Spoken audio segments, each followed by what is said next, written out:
最近有不少兄弟又来私信我，问我拍不拍佐助。我本来是没想拍的，尤其是想起来之前买过的 2.0 佐助那张邪神脸，结果大家都在说它不一样啊，而且作为通贩出货就涨了200块，这不就让我来兴趣了吗？于是我找3月兽的小伙伴问了问有没有评测件。那么本期视频依旧感谢3月兽小伙伴提供的评测件的支持。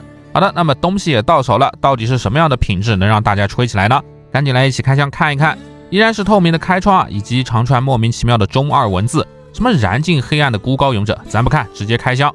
这里倒是挺意外的哈，配件竟然塞得如此之满，甚至是手型都没地方放了，专门在后面准备了一个手型的吸塑盒，意外的良心啊。那配件啥的咱先不讲，那么咱们还是先来看到主体。乍一看的话，其实没看出来和之前的 2.0 佐助有多大的差别，因为二柱子的衣服都是这种蓝色的，没什么能涂装的地方，加上戴哥又是从来不加消光的，所以整体的质感其实看着就非常的一般。但如果你仔细看的话，能看到戴哥在衣服的纹理处理上还是下了很多功夫的，如果不是这些褶皱的细节，玩具看起来就会更加的塑料。所以我觉得这里其实非常的可惜啊，稍微加个消光啥的也好啊。而且同为忍战时期，前面出的鸣人都给了一点战损的涂装，怎么到了二柱子这儿就这么抠搜了呢？你问我为啥知道这次佐助是忍战时期的？哥们儿，这次是和之前忍战鸣人对称出的，鹰之力的手型都在这里放着呢。除此之外呢，还有一对握持情况不同的握刀手，一对放松的开掌手，一对释放千鸟的用力开掌手，以及一对标准的握拳手，给的还是非常丰富的。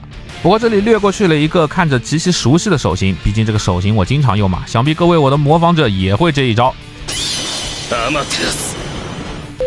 除了天照专用的加豪手型外，还有一对专门的握刀手，而柱子这次的草剃剑用的还是之前素体的铜模，依然是一柄非常简单只有刀身涂装的，并且刀鞘是完全的分件，而且还是一个假的刀鞘。搭载的方式也和之前一样，先取下腰带后方的造型件，换上带插口的连接件款式，最后再把草剃剑按孔位插进去挂住就可以了。这里没有什么好说的啊，但真正值得注意的是，这次给了雷顿附魔状态的特效草剃剑，这个就很有意思了。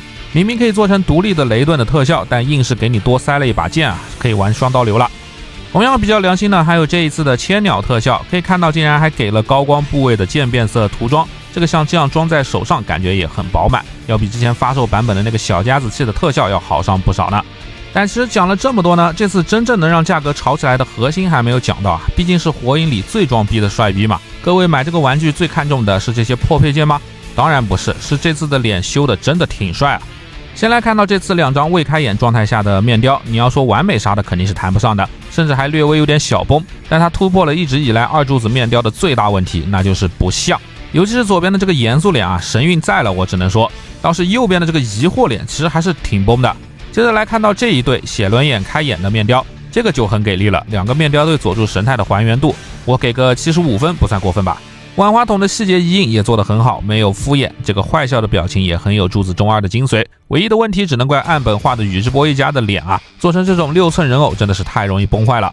那至于最后这个轮回血轮眼的面雕也做得很不错，和老款佐助相比也有进步，之前的脸太长了还婴儿肥。整体来说这次的面雕给的都还不错，平均分能70以上。对于市面上的佐助可动玩具来说已经算高分了，而且分量足，给了5个，并且里面还多给了个鸣人的面雕。只不过这个造型呢，我实在不好评价。崩不崩的先不讲啊，你这个牙怎么是黑的呀？属实是有点没眼看啊。OK， 那么看完所有的配件展示，也就大概能理解为啥大家都在吹了。对于 SHF 火影系列天天出崩坏劣质的产品来说，突然蹦出了个质量尚可、配件丰富的产品，那确实会让人挺震惊的。而且前面这么一长串定语还有个前提，就是 2.0 系列以来火影的素体整体可动都非常的不错。这里就来带大家再复习一下。首先，头发的后发部分是做出了独立可动的，能够像这样做一段上抬的避让。低头方面，理论上应该范围很大，但这个衣领有点太高了，直接就挡住了，实际只能将脸埋进去。抬头的幅度就很不错了，后发做到了干涉避让，实际上就能做到45度以上的抬头。当然，脖子也是双段的关节，实际上也能做一段向前伸头的。左右的侧摆也给留出了大概30度左右的范围，头部的360度正常平转没有问题。这个衣领这儿明明做出了类似分件的结构啊，但却是跟衣服固定死的，没有可动来增加避让的范围。接着来看到手部，首先大臂根部用的是这种新结构，可以像这样拉出来增加一段肩宽，同时前后的蝴蝶肩是通过旋转来完成的，因为根部是一个斜插的关节，上前可以收30度的胸，同时向后也是有30度左右的范围的。另外大臂上360度垂直旋转的话，先把肩部收进去，然后就能像这样正常的转一圈了。这个结构还给侧平台增加了大幅的避让，侧台能一路干到150度以上的超级大范围。而手臂的平转则是隐藏在了袖口的内部，360度平转没有问题。虚肘虽然是双钻的关节，但是幅度很一般，手臂交叠处的造型没有设计好啊，实际幅度也就是90度多一点，100度的样子。好在造型还算过得去。手臂的球关拉出来了一段距离，这样的上抬下翻也能有接近90度的大范围了。腰部就做得很给力了，虽然依旧是两段的关节，但因为切割部分的设计很好，加上腰身有包裙的隐藏，可以做相当大的范围，大概45度以上了。同样的大幅度也适用于后仰，也是45度接近60度，连接处也没有什么大缝。左右的侧摆幅度也很大，也是45度左右的水平。360度的腰部平转那是没有问题。腰带这里的大绳也是安排了独立的关节，根部是球关，可以随便的转动，绳结的两端也是球关，可以独立的活动。话说这个绳子有什么神道教的意义吗？为什么都喜欢这样绑在身上啊？另外腰间的这个包裙是超级软胶，可以看到是非常软的，不会干涉可动，并且是做成了3瓣前后分开开叉的。接着来看到腿部，虽然根部关节会被遮起来，但这里反而是没有给任何的下拉机构增加可动啊。前踢的极限也就是正常的90度的范围，后踢是受到屁股的干涉，只能有30度的范围了。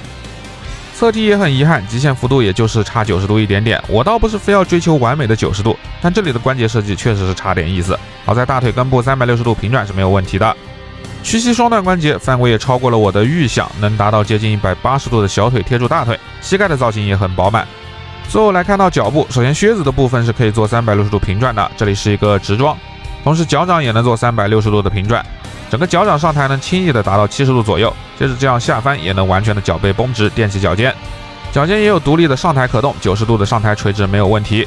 所有的脚掌接地就不用多说了，火影系列的传统优势项目，正常90度忍者脚内外接地毫无压力。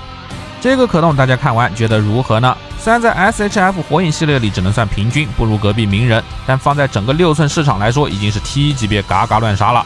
再加上关节阻尼调教合适，把玩起来就很舒服。再加上这次二柱子的面雕好，配件多，所以大家就不自觉的玩嗨了。当然了，也包括我了。那么最后的时间就留给本期的 POSE 合集喽。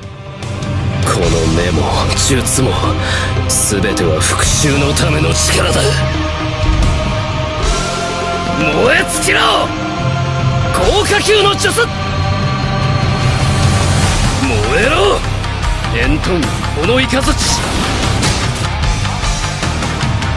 切り伏せる！千鳥刀！こっちだ！左見ろ！